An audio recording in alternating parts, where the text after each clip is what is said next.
India junction, खबरों का junction.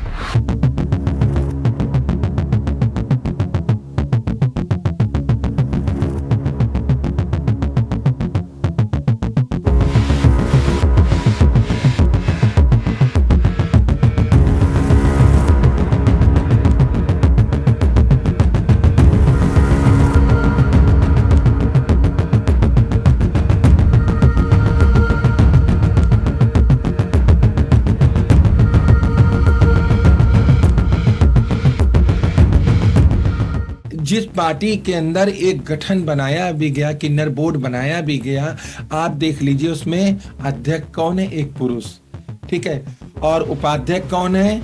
वो भी पुरुष, महासचिव कौन है? वो भी पुरुष। तो बताइए क्या आसरा करें? बीजेपी सरकार ने अभी एक किन्नर समाज से मंत्री बनाया था, शायद आप जानती हो। तो वो तो कह रहे हैं कि हमने किन्नर को तो मौका दिया। ये बताइए किन्नर समाज की जो मंत्री बनाया गया था, आज उसके साथ क्या हुआ? अभी कुछ दिन पहले उस किन्नर को, जिसको इन्होंने राज मंत्री बनाया था, उस किन्नर को पकड़ के लोगों ने मारा। क्या लगता है अगर माहौल बदला 27 में और आपके हिसाब से चीजें सही हो जाती है, तो क्या लग रहा है कि किन्नर समाज का उत्थान होगा? देखिए, माहौल वाली बात है, मैं लिख के दे दूं आपको और मैं चैनल पे बोल के जा रही हूँ। इससे पहले भी मैंने कई चैनलों बोला है कि अब की बीजेपी सरकार नहीं आएगी। और रात में जो आप चारबाग के अंदर धंधा करते हैं, इससे आपकी वैल्यू गिर रही, आपकी नहीं, हम लोगों की गिर रही, जो हम अच्छे लोग हैं, जो हम इन सब चीजों से मतलब नहीं रखते हैं। इसमें हम लोग कहते हैं कि अगर कोई भी, चाहे किन्नर हो, चाहे वो आदमी कपड़ा पहन के खड़ा हो जाएगा, लेकिन नाम आएगा किन्नर का ही, कि किन्नर रात में वहां धंधा कर रहे थे। 200 फिल्मों में काम करने वाला अभिनेता जिसके पक्ष में कोई नहीं खड़ा हुआ, लेकिन आप निकल के आती है और 1 लाख रुपए का जब सहयोग देती है, उसके तुरंत बाद सलमान खान, अजय देवगन, जितने भी कलाकार हैं, कहीं ना कहीं शर्म से लज्जित हो गए होंगे और उन्होंने भी योगदान देना शुरू किया। और अब जो राजपाल यादव हैं, वो कहीं ना कहीं से उनको बरी, या उनको कह सकते हैं उनको बाहर की सांस ले सकेंगे वो।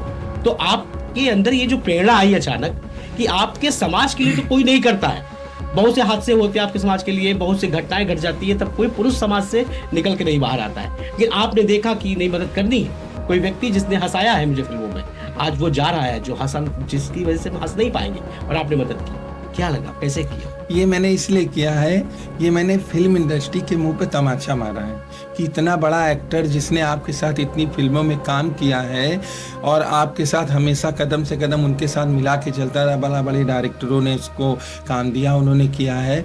आज उसकी मजबूरी थी तो ऐसे ही हालत हुई और आप लोग मदद नहीं किए, तो इसीलिए ये हम लोगों ने तमाचा मारा, हम किन्नरों ने उनके मुँह पे। नमस्कार, बहुत बहुत स्वागत है आपका इंडिया जंक्शन में। इंडिया जंक्शन की खास मुलाकात में आज हमारी मेहमान है पायल दीदी। कौन है पायल दीदी, इससे पहले हम बता चुके आपको है, लेकिन ट्रांसजेंडर और किन्नर समाज में अगर यूपी में किसी का नाम आता है तो सबसे पहले समाज सेवा के दौर पे जोड़ा जाता है, वो पायल दीदी का जोड़ा जाता है। आज हमारे साथ मौजूद हैं। आज कई मुद्दे हैं, कई बातें हैं जो आज हम इनसे जानेंगे, उनके जवाब आप तक पहुंचाएंगे कि आखिर एक समाज के लिए देश में क्या कानून है, देश की सरकारें इनके लिए क्या कर रही हैं, आखिर क्यों दिल्ली की सड़कों पे हो या लखनऊ की सड़कों पे या पूरे देश के अंदर किसी भी सड़क पे हो, ये अपनी आवाज उठाती हैं, और वो आवाज आखिर सरकार के कानों तक क्यों नहीं पहुंच रही है। नमस्कार, बहुत बहुत स्वागत है आपका दीदी। जी नमस्कार। कैसी हैं आप? मैं बढ़िया हूँ, और पूरे देशवासी को भी नमस्कार, साथ में मीडिया को भी नमस्कार। बहुत खुश हूँ, बहुत अच्छी हूँ। बड़े सवाल उठ रहे हैं आजकल क्या देश जब हमारा आजाद हुआ, आजाद होने से लेकर आज तक आपके समाज को लेकर बड़ा सवाल उठते रहे। कहीं पे अनदेखा किया गया तो कहीं पे उनका हिस्सा नहीं मिला, कहीं पे उनको बराबरी में मौका नहीं मिला। आज डिजिटल जमाना हो चुका है, इस डिजिटल जमाने में आप लोगों की आवाज गूंज रही है। दिल्ली में देख लीजिए, अभी दिल्ली में क्या हो रहा है कि लोग आजादी मांग रहे हैं। किससे? उत्पीड़न से। क्या कहना चाहेंगे? देखिए, सबसे पहले मैं ये कहना चाहती हूँ, जैसे आपने कहा कि देश आजाद हो गया है, देश ना पहले आजाद हुआ था ना अभी। पहले हम लोग अंग्रेजों के गुलाम थे, वो हमारे पर जुल्म करते थे। अब कुछ ऐसे नेता हैं जो हम पर जुल्म करते हैं। तो ना मुझे पहले आज़ादी मिली थी हम लोगों को, ना आज आज़ादी मिली है। और मैं क्या, पूरा देश इस उत्पीड़न से गुजर रहा है। ऐसे कुछ नेता हैं जिनकी वजह से आज भी महसूस होता है कि हम वैसे ही गुलाम हैं। क्या हमें आज़ादी मिली है और क्या हम आज़ाद होके घूम रहे हैं? आज विधानसभा में एक विधायक ने एक सवाल किया आपके पक्ष में। विधायक जी ने कहा कि आपको शिक्षा में, स्वास्थ्य में, नौकरी में, किसी हर उस स्थान में जहां पुरुषों को बराबरी का मौका दिया जाता है, वहां पे आपको भी एक मौका दिया जाए। सरकार के कानों तक ये आवाज नहीं पहुंच रही है। काफी उनका लंबा भाषण था इस चीज को लेकर, आप भी वहां मौजूद थी, कैसा लगा आपको? मुझे बहुत अच्छा लगा कि पहली बार हमारी समाजवादी पार्टी के अंदर जो सचिन यादव जी हमारे भैया हैं, विधायक जी, उन्होंने इस आवाज को उठाया। वरना आज तक कभी भी विधानसभा के अंदर ये आवाज ट्रांसजेंडर की कभी नहीं गूंजी है। महिलाओं की रही, पुरुषों की रही, दलितों, मतलब सबकी रही, लेकिन किन्नर का शब्द कभी भी उसके अंदर नहीं आया है। और आज हमारा सारा किन्नर समाज इतना खुश है कि हम लोगों की आवाज विधानसभा के अंदर उठाई गई है। और सरकार के तो जू ही नहीं रहेंगे। जब से ये बीजेपी सरकार आई है, हम किन्नरों को कोई लाभ, कोई खुशियां कभी भी नहीं मिली। इससे पहले समाजवादी थी, कांग्रेस थी और हमारी बहन जी थी, उसमें थोड़ा मोड़ा हम लोग को सपोर्ट मिलता था। कांग्रेस में और समाजवादी में हमें बहुत ज्यादा सपोर्ट मिलता था। लेकिन इस सरकार में तो जैसे लगता है कि हम है ही नहीं उत्तर प्रदेश के अंदर। तो हमें तो बहुत शर्म सी लगती है कि आज हम लोग अपनी आवाज फिर से उठाते फिर रहे हैं। हमारा तो वाला हाल हो गया, पहले भी हम अपना हक मांग रहे थे, अभी भी हम अपना हक मांग रहे हैं। पहले तो खैर हमें कुछ मिल जाता था, अब तो सिर्फ हम कागज के ऊपर हैं, इसके आगे कहीं हम जा ही नहीं रहे हैं। बस ये है, इस सरकार में हमें मिल रहा है लेकिन कागजों में मिल रहा है। हमारे पास कोई ऐसी सुविधा नहीं आ रही है, कोई ऐसी चीज इनकी नहीं मिलेगी जिससे हमें लगे कि हम लोग कुछ पा रहे हैं और हमारे जीवन में खुशियां आ रही हैं। उत्पीड़न हमारे साथ हो रहा है, मर्डर हम लोग का हो जाता है, कोई कार्रवाई नहीं होती है, कोई जांच नहीं होती है। जिस तरीके होता है, अगर पकड़ती भी है पुलिस तो उसको 10 दिन 5 दिन में छोड़ देती है मर्डर केस में। तो ऐसी हालत हम लोगों की हो गई। हम लोगों ना तो हम मकान खरीद सकते हैं, फाइनेंस नहीं हमारे किन्नरों का होता, मकान नहीं होता, क्योंकि कोई उनका ऐसा प्रूफ भी नहीं है जिससे कि वो कर सके, ना मकान ले सके, ना गाड़ी ले सके। हमारा कुछ भी नहीं हो रहा फाइनेंस, और ना ही कोई हमें सुविधा दी जा रही इस सरकार में। तो हम लोग तो यही कह रहे हैं कि बस, अब तो मैं यही कह रही हूँ कि जिस दिन हमारे अखिलेश भैया आएंगे उसी दिन हम लोग को आज़ादी मिलेगी और उसी दिन हमारे जीवन में खुशियां आएंगी। इससे पहले मुझे पता है इस सरकार में ना हमें कल मिली है, ना आज मिली है और ना मिलेगी। मुझे तो लगता है जीते जी तो ये सरकार नहीं देगी, मरने के बाद भले हमें सुविधा दे दे, मुझे तो यही लगता है। तालियों के पीछे की जो सिसकियां होती है वो कहीं ना कहीं से लोगों को खुशियां जरूर देती है, लेकिन उन तालियों के पीछे सिसकियां भी बहुत ढेर सारी होती है। समाज एक पल के लिए आपकी याद करता है और एक ही पल में आपको पराया भी बना देता है। बिल्कुल। आखिर इससे भी आजादी, तो इससे भी तो आपको आजादी ही चाहिए। बिल्कुल चाहिए।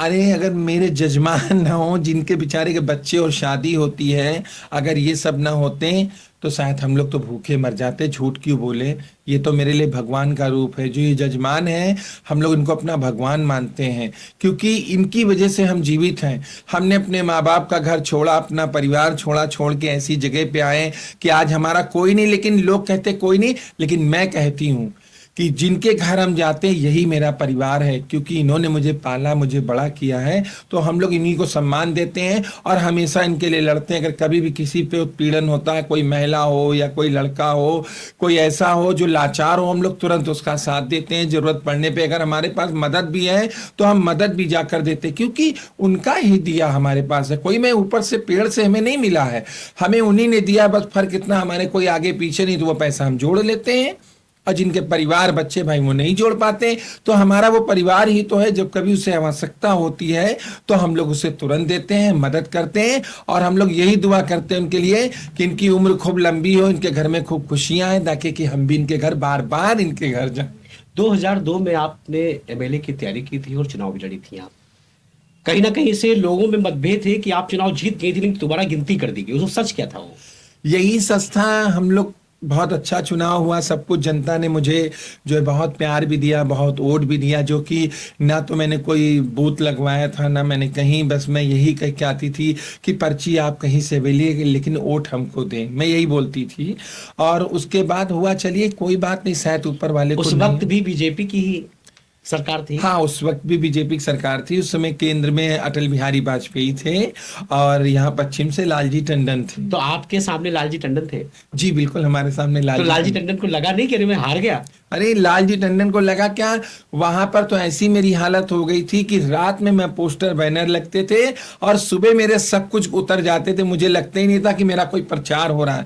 और मैंने जिस तरीके चुनाव लड़ा वो मुझे याद है आज भी मुझे अपना दिन, कि चुनाव के लिए मेरे पास एक पैसे नहीं थे लेकिन मेरी जनता ने दिए। जिनके घर में बच्चों का मांगने जाती थी उन्होंने दिया। मैं रात में, शाम को दिन में जाती, रात में जैसे बारात होती थी उसमें बधाई बजा के लाती थी, दिन में जजमान के घर जाती थी पुलिस प्रशासन को लेके, उनके घर नाच गाना करती थी, 2 पैसे मिलते थे, उसी से आकर 25 से 30 लोगों का खाना बनवाना और पेपर छपवाना, कहीं पोस्टर छपना, कहीं गाड़ी का तेल डलवाना। ये समझ लीजिए ये चुनाव जो है मुझे जनता ने लड़ाया था और जनता ने मुझे अपना प्यार भी दिया था और मुझे जिताने का भी पूरा काम किया था। शिक्षा, स्वास्थ्य, सरकारी योजनाएं, मुख्यमंत्री आवास, इन सब की बात आज हुई। क्या लग रहा है कि अब कुछ बदलेगा? आपको लगता है बदलेगा? ऐसा कुछ भी नहीं। इस सरकार पे कोई फर्क नहीं पड़ रहा है। अरे हम तो ट्रांसजेंडर, हमारा तो छोड़िए, जब महिलाएं पुरुष परेशान हैं तो हम क्या हैं? कुछ नहीं होने वाला। जिस पार्टी के अंदर एक गठन बनाया भी गया, किन्नर बोर्ड बनाया भी गया, आप देख लीजिए उसमें अध्यक्ष कौन है? एक पुरुष, ठीक है, और उपाध्यक्ष कौन है? वो भी पुरुष, महासचिव कौन है? वो भी पुरुष। तो बताइए क्या आसरा करें? ये लोग सिर्फ जुमलेबाजी कर कर सिर्फ दिखाना चाहते हैं, लोगों को बताना चाहते हैं कि हम तुम्हारे हैं, लेकिन अगर इनके सहारे कोई आगे चले कि हम ये जंग जीत जाएंगे तो मुझे पक्का पता है वो आगे जाके हार जाएगा, क्योंकि ये पीछे से ही लौट जाएंगे। बीजेपी सरकार ने अभी एक किन्नर समाज से मंत्री बनाया था, शायद आप जानती होगी।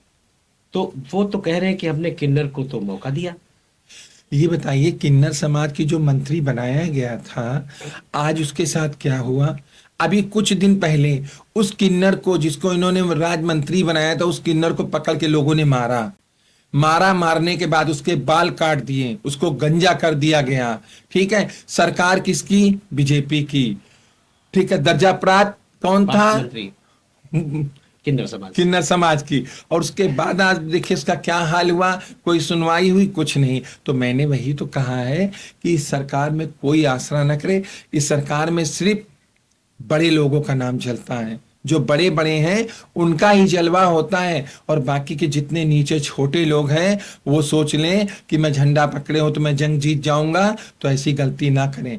साथ उस इंसान का पकड़ें जो हर सुख दुख में तुम्हारे साथ खड़ा हो, उस इंसान का ना पकड़ें कि सुख में तुम्हारे पास हो, दुख में तुम्हारे दूर भाग जाए। तो ऐसे मैं कहती हूँ। आप राजनीति से जुड़ी हैं, आप संगठन का काम करती हैं, आप समाजवादी पार्टी की सक्रिय सदस्य कह सकते हैं।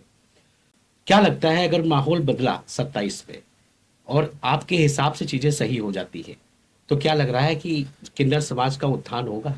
देखिए, माहौल वाली बात है, मैं लिख के दे दूं आपको और मैं चैनल पे बोल के जा रही हूँ। इससे पहले भी मैंने कई चैनलों बोला है कि अब की बीजेपी सरकार नहीं आएगी और किसी कीमत पर नहीं आएगी। आप देख लेना चाहे, अब की जो है सरकार बदल जाएगी और समाजवादी की सरकार बनेगी। ये लोग जो मुंगेरी लाल के हसीन सपने देख रहे हैं अब कि वो भूल जाएं, क्योंकि अब कि इनका नंबर नहीं आना। और रही बात हमारे किन्नर समाज की, जिस दिन जैसे ही देखना 27 में सरकार बनेगी, हमारा कितना जश्न होगा। पूरा किन्नर, पूरे देश का किन्नर अगर समाजवादी कार्यालय के सामने ना खड़ा हो तो बताइएगा। क्योंकि 22 के चुनाव में मुझे याद है, 22 के चुनाव में जब हम लोग जीतने वाले थे तब हमारे माननीय राष्ट्रीय अध्यक्ष अखिलेश भैया ने यही कहा था हमसे, पहला शब्द कि तुम किन्नरों के लिए जो जो चीजों की जरूरत है तुम लोग को एक पूरा बजट बना के दे दो, ताकि कि सबसे पहले हम तुम लोगों के लिए काम कर सकें।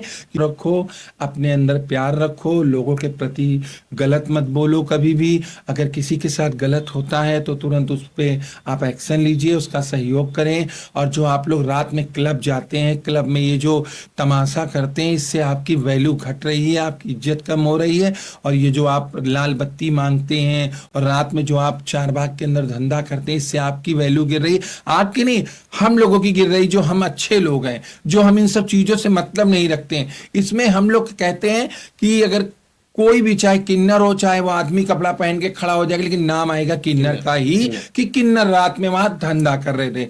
तो मैं तो यही कहना चाहूंगी सरकार से भी कि इस पर कार्रवाई करें, इस पर जांच करें, चारबाग के अंदर बंद करें। जो क्लब में जाते हैं इन पर भी रोक लगाई जाए। ये जो इस तरीके का तमाशा और ये जो नाच हो रहा है, समाज को जो गंदा करने का नाम, गंदा करने का जो काम हो रहा है, और जो इतना धांधागर्दी मची है किन्नर के नाम पर, ये लोग गुंडाई कर रहे हैं, किन्नर बन बन के गुंडाई कर रहे हैं, इन पर भी कार्रवाई होनी चाहिए, इनकी कार्रवाई होनी चाहिए। और मैं यही कहती हूँ, क्लब में जितने भी जाते हैं आप कभी देख लीजिएगा, इनकी आईडी लड़कों के नाम से होगी। नाम होगा राहुल लेकिन बनी है सोनम, नाम होगा रितेश लेकिन बनी है ललिता। तो इस पर मैं जरूर कहूंगी सरकार से कि जांच करें। बहुत से पोल खुलेंगे, ये जो दबे हुए हैं पोल बहुत से खुल जाएंगे, तो इस पर ध्यान दें सरकार से। यही माननीय योगी जी से कहना चाहती हूँ, जिस दिन आप ध्यान दे लेंगे उत्तर प्रदेश बिल्कुल अच्छा हो जाएगा। किन्नर जैसे पहले जी रहे थे वैसे अच्छे से जिएंगे और आपको दुआ देंगे, आशीर्वाद देंगे। तो ये थी हमारे साथ लखनऊ से पायल किन्नर, जिन्होंने किन्नर समाज के लिए हमेशा सबसे पहले किन्नर समाज को उत्थान के लिए, अगर उनके खिलाफ कोई भी ऐसे कार्य हो रहे, लड़ाई लड़ने के लिए सबसे पहले नजर आती रही है।